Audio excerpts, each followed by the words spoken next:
nyalakan loncengnya dan tekan subscribe. Tabunal kafir, wasadana kafir, wajadana kafir, ikulil kafir kafanal kafir, waniknal kafir. Alhamdulillah. Teman-teman, ini video selanjutnya. Dadah guys, selamat lihat video kita. Assalamualaikum warahmatullahi wabarakatuh. Pada hari ini kita akan membahas terkait dengan pajak kendaraan bermotor apakah bisa ditilang oleh kepolisian. Ini menjawab pertanyaan dari saudara Ahmad Suntoro, warga Cilebut,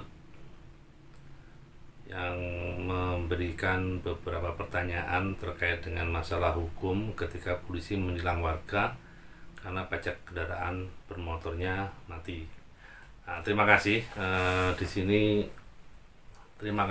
kami akan membahas satu persatu terkait dengan apa yang dimaksud dari 3 pertanyaan tersebut. Di sini saya masih belum begitu memahami secara maksimal maksud dari pertanyaan pertama, apakah polisi berhak menilang warga ketika STNK mati. Nah, di sini yang dimaksud itu STNK mati atau pajaknya yang mati. Namun di sini saya bisa sedikit bisa menerima yang dimaksud ini adalah mungkin pajaknya mati, bukan STNK-nya yang mati. Kemudian argumentasi apa yang harus saya berikan kepada Pak Polisi ketika ditilang ketika STNK mati. Ini juga mungkin ya perkiraan saya adalah ketika pajak mati, bukan STNK yang mati. Baik, kita akan bahas satu persatu dari 3 pertanyaan tersebut dari Bapak Ahmad Suntoro, warga desa Cilebut. Pertama, sebelum kita lebih jauh membahas terkait pertanyaan tersebut, maka kita harus sedikit mengetahui terkait dengan apa yang dimaksud dengan surat tanda nomor kendaraan bermotor, atau apa yang dimaksud dengan surat tanda nomor kendaraan bermotor atau surat tanda coba kendaraan bermotor. Di Undang-Undang Nomor 22 Tahun 2009 tentang lalu lintas, di sini dijelaskan bahwa di pasal 68 itu dijelaskan bahwa setiap kendaraan bermotor itu wajib memiliki surat tanda nomor kendaraan atau surat tanda coba nomor kendaraan. Juga wajib memiliki tanda nomor kendaraan atau TNKB, atau kita bisa sebut lebih jelasnya itu adalah plat nomor. Nah, itu ada di dalam Undang-Undang Nomor 22 Tahun 2009 Pasal 68. Kemudian kalau kita bicara tentang pajak, maka itu ada diatur di dalam Undang-Undang Nomor 22 Tahun 2009 Pasal 1 di angka 12. Di situ disebutkan bahwa pajak kendaraan bermotor itu adalah pajak yang diberikan kepada orang yang menguasai kendaraan tersebut sebagai bentuk kepemilikan. Itu di pasal 12 di pasal 1 angka 12. Kemudian selain itu kita juga harus tahu dan memahami terkait dengan di pasal 70 bahwa STNK itu di ayat 2 ya, kita bahas ayat 2 di pasal 70 ayat 2 menjelaskan bahwa surat tanda nomor kendaraan bermotor, dalam hal ini kita bahas adalah STNK, itu berlaku 5 tahun dan setiap tahun dilakukan pengesahan.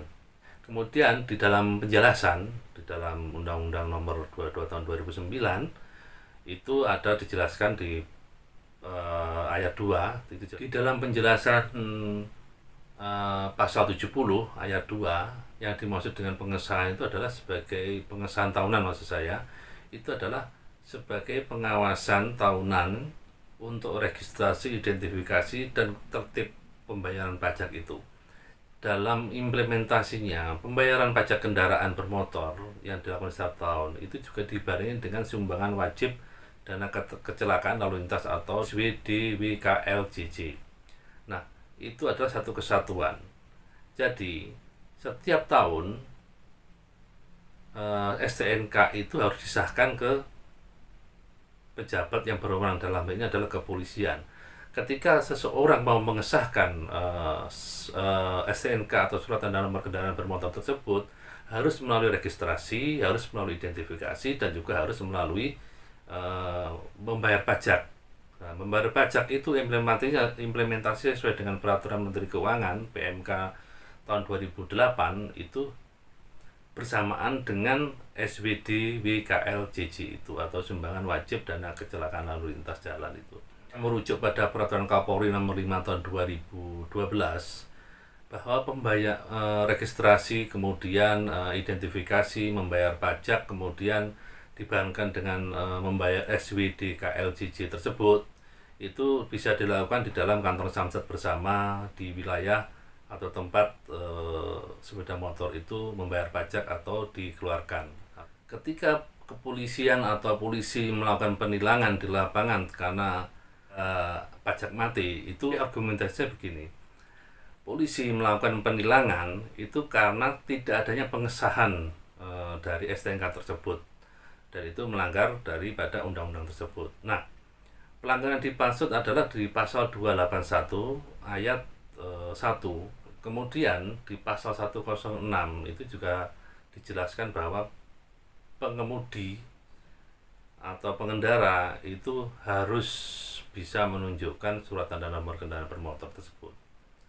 Jadi argumentasinya adalah pihak kepolisian itu menilang keabsahan dari surat tersebut, karena di dalam pasal 70 dijelaskan bahwa STNK itu wajib diperpanjang atau disahkan setiap tahun sekali. Masa berlaku STNK 5 tahun, namun setiap tahun dilakukan pengesahan. Nah, pengesahan syaratnya itu apa? Harus diregistrasi, diidentifikasi, bayar pajak, diikuti dengan SWD KLLJ itu. Berdasarkan Peraturan Menteri Keuangan tahun 2008 tersebut, ketika membayar pajak wajib juga membayar SWD KLJJ itu. Kemudian apabila bapak-bapak atau ibu-ibu melihat razia kendaraan bermotor, dalam ini razia bukan dalam hal tertangkap tangan, beda lagi. Kita yang tanyakan adalah razia, melakukan pemeriksaan dan lain sebagainya. Silakan bapak-bapak, ibu-ibu bisa, saudara-saudara kita bisa menanyakan surat perintah tersebut. Di dalam operasi atau razia itu kepolisian akan menerbitkan surat perintah di situ, dan juga akan dipimpin seorang perwira di kepolisian tersebut. Kemudian di dalam isi surat perintah tersebut minimal harus mencantumkan minimal itu adalah tempat lokasi pemeriksaan tersebut, kemudian waktu pemeriksaan, kemudian petugas yang melaksanakan pemeriksaan tersebut, daftar nominatifnya, yang kemudian ada lagi penanggung jawab dari pemeriksaan tersebut. Minimal yang harus dimasukkan dalam surat perintah tersebut, sehingga kita bisa memastikan bahwa kepolisian ini dalam melaksanakan tugas sudah dilengkapi dengan surat perintah dan sesuai dengan aturan yang berlaku. Dan ketika kita ditilang oleh pihak kepolisian dan tidak terima, kita bisa mengajukan keberatan pada saat sidang di pengadilan nanti, seperti itu. Pak, di dalam undang-undang itu ketentuan pidana tidak ada yang menyebutkan adanya tidak ada yang menyebutkan terkait dengan di pasal 70, karena di pasal 288 ayat 1 itu hanya bukan di pasal 106 tidak disebutkan, dan kemudian di ketentuan pidana tidak ada yang menyebutkan pasal 70. Nah, demikian.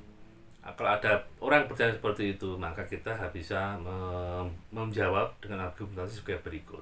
Yang menafsirkan undang-undang yang mempunyai kekuatan hukum itu adalah hakim dan Mahkamah Agung. Ada beberapa cara kita menafsirkan terkait undang-undang di dalam peraturan undang-undang maupun di dalam kitab undang-undang hukum pidana. Pertama adalah kita harus bisa menafsirkan secara sintetia legis dan litera legis. Yang pertama. Yang kedua adalah putusan hakim yang bersifat ingkrah itu sebagai jurisprudensi, di mana kita tahu bahwa putusan hakim terkait tilang, di mana tilang tersebut karena STNK tersebut tidak ada pengesahan, itu sudah seringkali divonis oleh pihak pengadilan dan hakim dengan denda, dan itu sudah menjadi sudah inkrah, sehingga itu sebagai jurisprudensi kita dalam penegakan hukum. Selama ini kan kita masih banyak warga atau teman-teman kita, rekan-rekan kita yang bertanya, apakah STNK pajak mati bisa ditilang? Apakah hal itu tidak melanggar aturan? Nah, seperti itu. Jadi, seperti saya jelaskan di atas tadi, argumentasinya adalah pihak kepolisian tidak menilang pajak, tapi menilang karena surat STNK tersebut tidak ada pengesahannya. Karena setiap tahun itu harus dilakukan pengesahan. Jadi kesimpulannya, polisi bisa menilang kepada pengendara kendaraan bermotor ketika pajaknya mati, tapi bukan pajaknya yang mati yang ditilang, namun pengesahan dari STNK tersebut. Karena syaratnya pengesahan itu ada identifikasi, registrasi, dan pajak. Seperti itu. Demikian belajar hukum bersama pada hari ini. Semoga Bapak-Bapak Ibu lebih paham dengan adanya penjelasan kami. Jika ada kurang lebihnya penjelasan kami, mohon kritik, saran, pendapat, sanggahan.